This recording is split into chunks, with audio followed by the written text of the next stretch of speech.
Está começando o Chá da Tarde na UniFCV. Uma colher de chá para os seus estudos. Olá, seja bem-vindo a mais um Chá da Tarde na UniFCV. Hoje um convidado muito especial é o professor Jorge Lucas. O professor Jorge Lucas é mestre em Teoria Econômica pela Universidade Estadual de Maringá.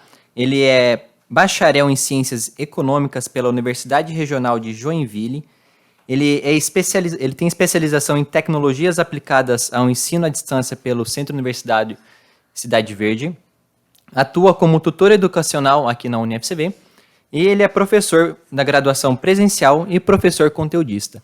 O nosso tema hoje é um tema que está bem recorrente na mídia, tá? É criptoativos. E vou deixar a palavra com o professor Jorge. Seja bem-vindo, professor. Muito obrigado pela tua presença. Olá, tudo bem? Obrigado pelo convite. Como o professor Matheus citou, nós vamos abordar o tema de criptoativos. Então, na nossa titulação já tem uma provocação, perfeito? O porquê falar de criptoativos e não criptomoedas. Então, nós vamos partir desse princípio, beleza? Então, a ideia de uma criptomoeda ou de uma moeda digital, ela é aproximadamente da década de 90. Foi elaborado um movimento, ou se deu início a um movimento chamado Cypherpunks. Então, na década de 90, alguns integrantes desse grupo, eles identificaram que a internet ela poderia ser um recurso muito importante, muito vital, no seu desdobrar, no seu desenvolver. Ou seja, caso num futuro próximo o governo resolvesse fazer alguma intervenção ou obter controle dessa rede, ele teria acesso a todas as informações dos usuários. Então, havia essa preocupação. Então, na década de 90, os integrantes do Cypherpunks, eles já falavam de uma moeda digital e de formas de criptografar dados. Então, a ideia, ela precede, então, esse período. A ideia de uma moeda digital, a ideia de um sistema criptografado, tudo bem? Então, em 2007, nós tivemos a crise dos subprimes, a crise que foi uma ruptura com um ciclo econômico que nós tínhamos e que ela se propagou por todo mundo, a famosa crise de 2008, tudo bem? E em 2009, em janeiro de 2009, então nós temos o famoso white paper de Satoshi Nakamoto, tudo bem? Então, a proposta de Nakamoto era, lembrando que Satoshi Nakamoto é um pseudônimo, tudo bem? E que ele pode remeter a um indivíduo, a um grupo de indivíduos ou a uma companhia. Então, há uma especulação, não é fato comprovado, de que esse grupo ou esses indivíduos eles se ocultaram atrás do pseudônimo por se tratar de uma ideia muito revolucionária. Então, eles acharam por bem se utilizar, né, de um pseudônimo e não se revelar, tudo bem? Inclusive, é um dos princípios dos cypherpunks. A ideia de privacidade não é o fato de um governo, uma instituição privada ou não, espionar, mas sim de revelar a si mesmo. Então, a ideia do pseudônimo por si não está no fato de se esconder, mas sim de, se algum dia ele vier a se revelar, é ele que decide isso, não uma instituição. Então, o pseudônimo por si só ele já passa uma mensagem, certo?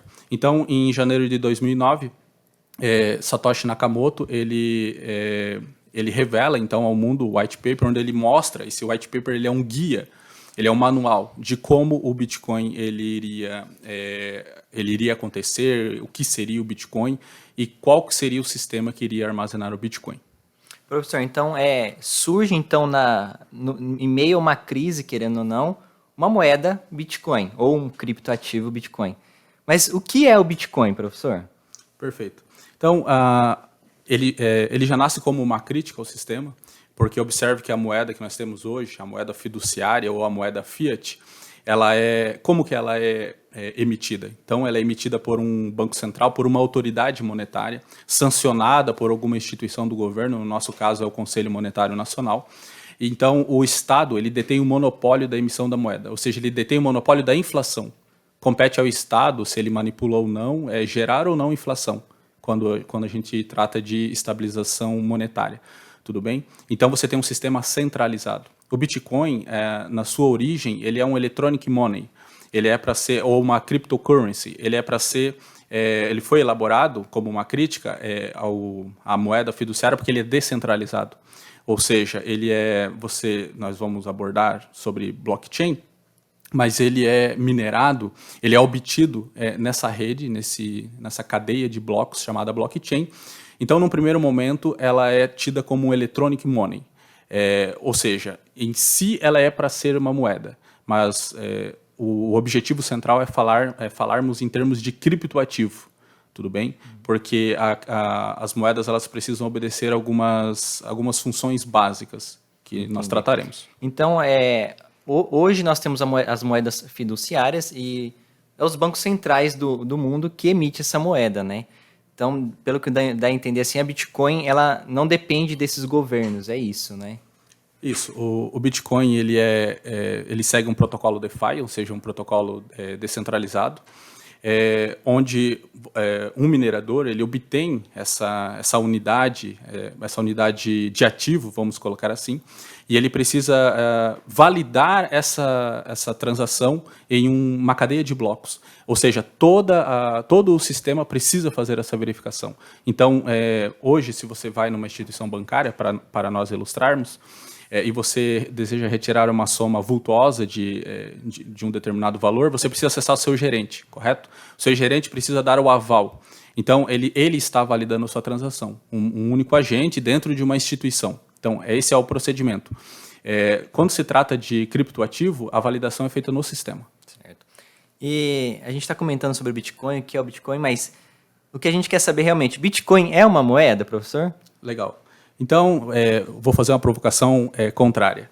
As moedas elas precisam obedecer, as moedas fiduciárias, elas precisam obedecer 3 axiomas ou 3 princípios. Então, unidade de conta, reserva de valor ou meio de troca. Então, o Bitcoin ou os criptoativos em si, eles violam pelo menos um desses axiomas, que é a unidade de conta. Porque observe que reserva de valor, inclusive após o white paper, ele foi tido como ouro digital, porque ele lembra muito o padrão ouro. Então, num primeiro momento, a reserva de valor não é violada. Meio de troca, tudo bem. Há indivíduos que aceitam. Se um indivíduo A transaciona com um indivíduo B, seja lá qual for a finalidade, o meio de troca não foi violado.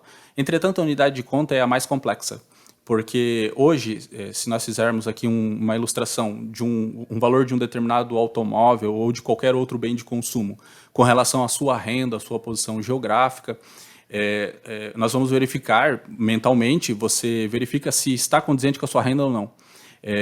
E isso de prontidão. Mas por que isso? Porque você tem uma referência de valor na sua moeda e em alguns casos até em dólar quando você está próximo dos Estados Unidos, da economia norte-americana. Essa referência que você tem em relação a preço preço do produto e a mercadoria, sim, isso é a unidade de conta. Então você consegue transformar de forma monetária na sua mente, automática, você tem essa referência de valor. E o criptoativo, ele não necessariamente ele obedece esse princípio. Você precisa manuseá-lo com muita frequência. É o equivalente ao dizer o seguinte: você pode ir agora numa cafeteria e pedir um café. Se o preço estiver em Bitcoin, você consegue reconhecer de imediato? Provavelmente não. Então a unidade de conta foi violada. Logo, não pode ser uma moeda. Certo. E, assim, pelo que dá a entender, todos esses criptoativos ou criptomoedas, elas dependem de um blockchain. Mas o que é o blockchain, professor? Então, a blockchain e Bitcoin são duas coisas distintas, são duas inovações que foram divulgadas no white paper de Satoshi Nakamoto. E o blockchain ele é uma cadeia de blocos, ou um sistema. Então, o indivíduo que ele minera, conhecido como minerador, ele se expõe ao sistema, a esse software blockchain, e o software propõe uma equação matemática, um problema matemático com um determinado grau de complexidade. Então, ele precisa resolver esse problema de matemática, esse problema matemático, certo? Então, ele precisa de duas coisas, capacidade de processamento e energia. Tudo bem? Então, ele resolve esse problema matemático e expõe a solução para toda a comunidade. Se toda a comunidade dar o aval, esse resultado ele é validado, ele é inserido dentro de um bloco junto com um hash, que é um código. E ele veda, então, esse bloco e é associado com... Qual que é a sua associação com os demais blocos? Porque ele traz junto consigo a senha, ou seja, o hash do bloco anterior. Então, ele vai encadeando um bloco com outro. Ou seja, se você desejar violar um bloco, você precisa violar toda a cadeia de blocos, logo é um blockchain. Certo. A gente está falando de blockchain, de moedas digitais. Hoje, qual é a utilidade, ou assim, futuramente, qual vai ser a utilidade do Bitcoin, né, no mercado ou até mesmo na economia, né? Legal. Acredito que uma primeira aplicação seria ele ser deflacionário, resolver o problema da inflação ou mitigá-lo, pelo menos. Então, para que não haja esse controle estatal, para que não haja essa centralização. Então, num primeiro momento, eu diria que é indexação de contratos, dado o valor do Bitcoin. Então, ele se trata de um valor muito alto.